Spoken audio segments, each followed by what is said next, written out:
Hey guys, welcome back to another video. Make sure you like, comment, subscribe, and also share this video.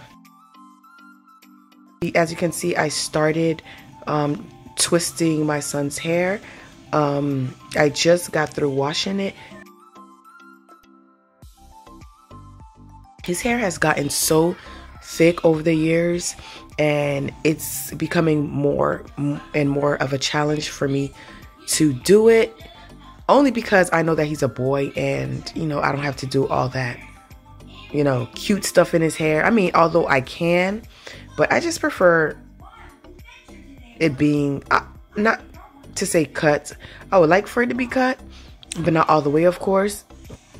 I don't know. I'm having mixed feelings about it. Like, I really don't want to cut his hair, but I know eventually I will have to, because it's a lot to maintain and it's growing fast, growing longer and thicker. So we'll see. We'll see.